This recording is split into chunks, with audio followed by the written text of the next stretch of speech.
Right, guys, this is the NHS COVID-19 vaccination guide for adults with two very smiley people. Now, if you obviously you've got all the information about COVID-19, etc., etc., but the bit that interests me is this bit here, which says basically who should have the COVID-19 vaccine. Or who they recommend, who it really is basically compulsory for. And it's all listed here: the adult living, working in a care home for the elderly, healthcare workers, social care workers, carers generally. If you're over a certain age, 65 is the minimum age, it looks like, which is obviously fairly old still, and younger adults with long-term clinical conditions. None of those apply to me, right? But I did get offered the vaccine, of course, like most people have been in the UK. But the vaccine will also be offered to adults with conditions such as all these listed here. And I can honestly say I don't have any problems here. You know, some people might argue I have a problem with being overweight, but I'm not, I'm definitely not BMI of 40 and above, right? Yeah, I mean, it's for a specific type of person with, I guess, underlying health conditions or over a certain age, right? And none of that applies to me, and probably a lot of people who are actually looking at this, right? Now, it does go on to say down here that there are certain people who shouldn't have the vaccine because of severe allergies, for example, women who are pregnant, etc. Perhaps people who might have disorders with the immune system, although they say it's safe. None of us know what's in this. It's not listed on here. There's no ingredients. I'm sure you could try and actually find out. But, they just say, it's basically like, yes, you need to trust us on this. Even though it's only been out for less than a year and we don't know the long-term effects of it, we're recommending you get it.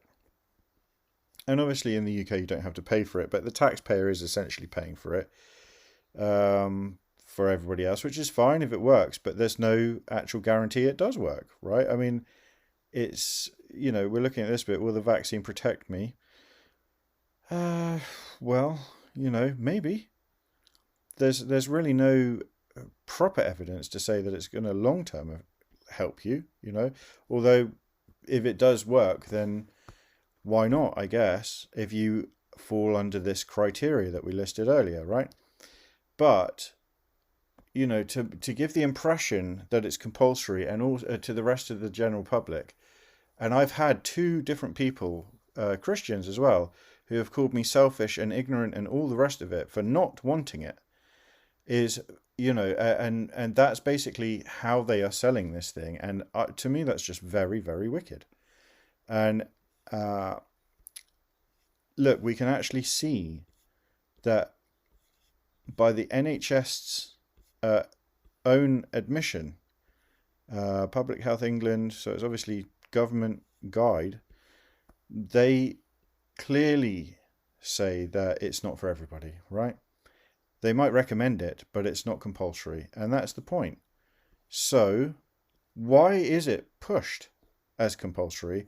And why are they pushing this narrative that if you don't have it, even as a healthy, relatively young person who is an adult, that you are a danger to society still?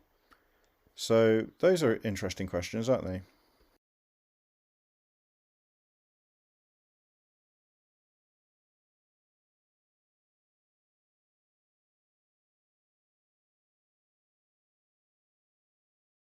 The former Chief Scientific Advisor, Sir David King, said yesterday that COVID-19 figures were evidence of another wave, a third wave appearing, amid concern about also COVID cases, particularly among the immigrant population in this country. They are much, much, much higher than among the home-born parts of the nation. This, of course, as we told that Chris Whitty and Sir Patrick Vallance had given a briefing to ministers, no doubt not all cabinet ministers, because God forbid the cabinet should make a cabinet decision. It's just Matthew Hancock and Michael Gove, who make these decisions these days. And their briefing was that, well, we probably need to delay because we are looking at the need to get double jabs for all over 50s and, of course, the 3-week delay on that into effect. This, of course, as under 30s now eligible to get their vaccine, 25 to 30-year-olds in England, all up from 18 plus, able to get their jabs in Wales, which has had a fantastic rollout. But possibility of a 2-week delay to lockdown easing on the June the 21st. Does it matter? Just another 2 weeks to sort it all out? Or is this just the start of yet more 2-week and 2-week and 2-week delays? Let's talk to Dr. Richard Taylor. He's a former independent MP. He sat on the Health Select Committee when he was in Parliament, and he's a member of the National Health Action Party. Good morning to you, Richard.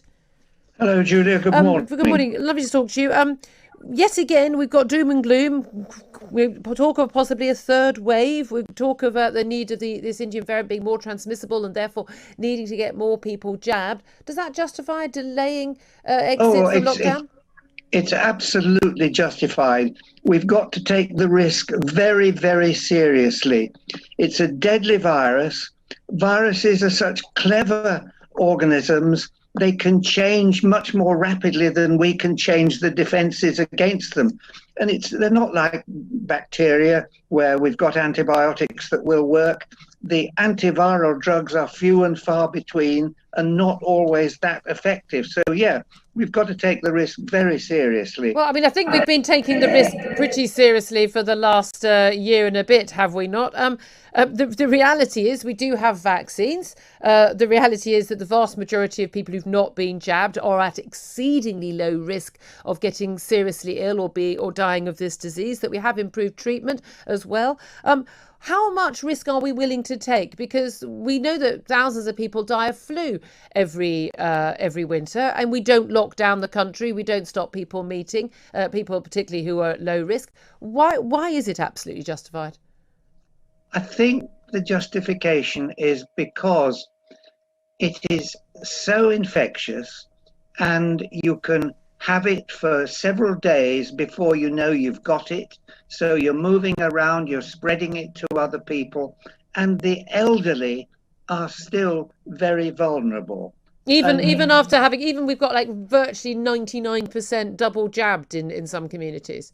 The trouble is there are still some anti-vaxxers around, aren't there? So there are a number of people who are not getting it and whose kids are not getting it, which is absolutely awful. Well, it's absolutely terrible if people aren't taking the medical advice to take it, but I'm not entirely sure why millions and millions of people should have their freedoms curtailed because some people, when offered a vaccine, choose not to take it. Not really my problem.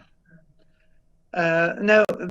There's no answer to that, is it? There is an answer to that. Well, why is it if someone has been given advice, and if someone, okay, I can understand if you've got communities where people are less trusting of the health service or authorities and other people have gone in and their church leaders or imams or whatever have gone in and they're trying to persuade people to have the vaccine. If they choose not to have it, we keep the rest of the country on ice for the rest of time because some people refuse to have the vaccine? That's not right. What is there is an answer to that, Richard, and what is it? What is the answer to that?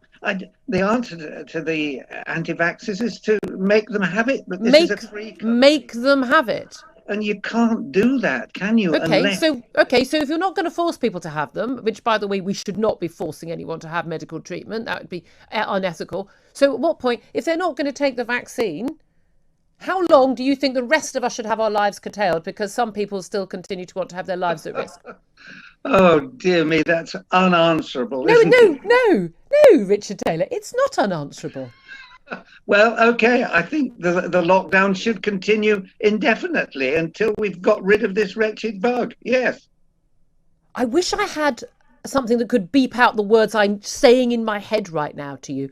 So until we wipe out COVID for good, until every single person is vaccinated, and by the way, even if everyone is vaccinated, there'll still be people who die of COVID. As you know, it's not 100%. Yeah. Same with any vaccine. Yeah. You think we should be locked down for good? Richard, may I ask, do you just not have many friends and not live a very interesting life? Is that why you're not that bothered about having your life curtailed? Oh, dear. No, we're talking in theory, aren't we? No. We're bloody not talking in theory. We're talking about people's lives. We've only got one life on this planet. I'm an atheist. I don't think there's anything waiting for me in the afterlife. This is it. This is all we've got. And I want to live my life, and millions of other people want to live their lives. Children want to be at school. They don't want to wear masks on public transport. They want to go on holiday. They want to meet people. They want to have parties and weddings and enjoy their lives and go to the pub and just live a normal life. And you think it's all a theory. This is the issue. There are an awful lot of people like you who think that we should have a zero risk life. The rest of us are realistic and accept that there are risks in life. But we're being held back by people like you. How about you stay at home for the rest of your life, you wear a mask sitting on your own in your car if you want to, and the rest of us get on with normal life? Would that be okay? I don't know why you find it funny. I don't think this is funny. I don't think taking people's freedoms is funny. No, it isn't funny. It's extremely serious. But you think it's okay? I think we've got to live with a lockdown for a certain period, and nobody yet can say what that period is. When does it end?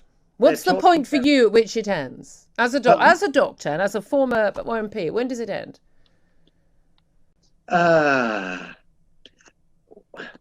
We don't know that, because viruses are so incredibly clever. They can leap ahead of our defenses and they can fight back. So we stay in lockdown forever then, basically?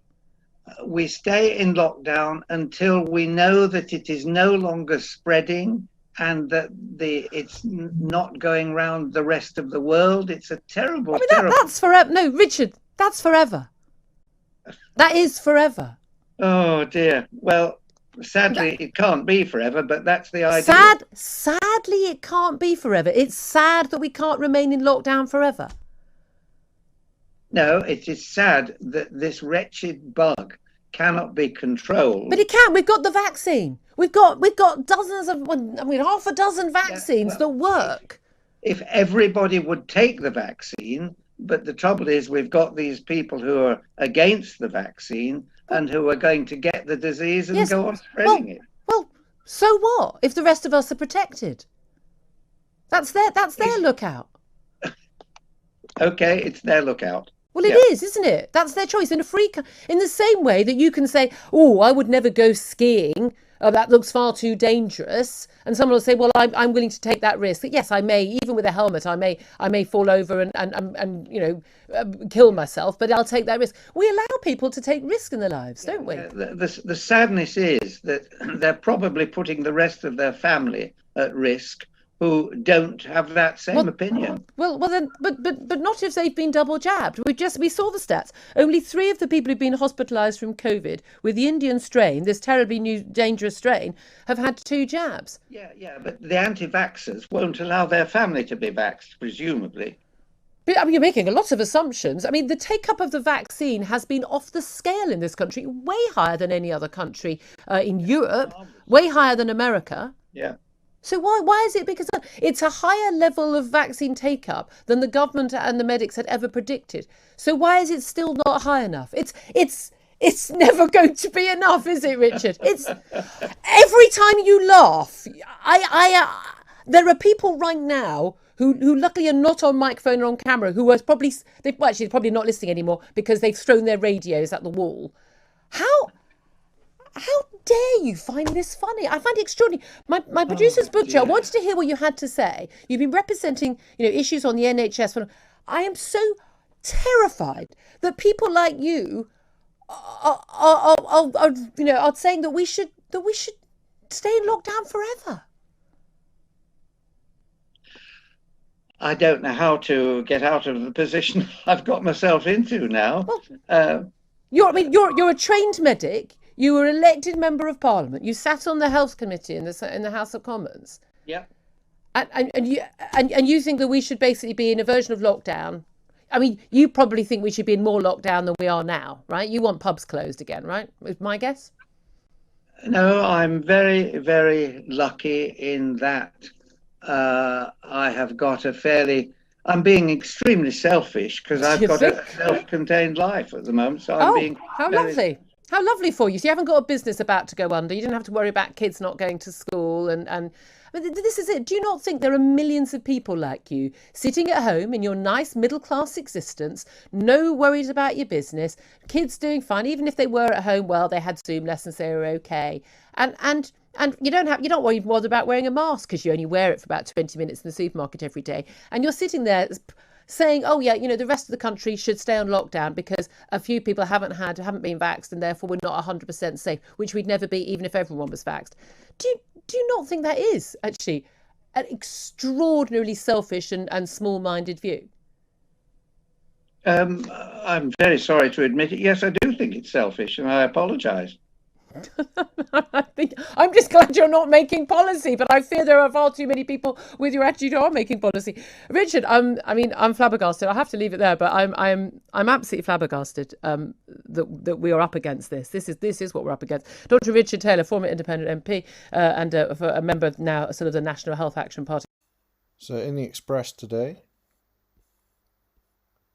we have just before, like clockwork, them coming up with this whole reinfection, even if you've had the vaccine issue,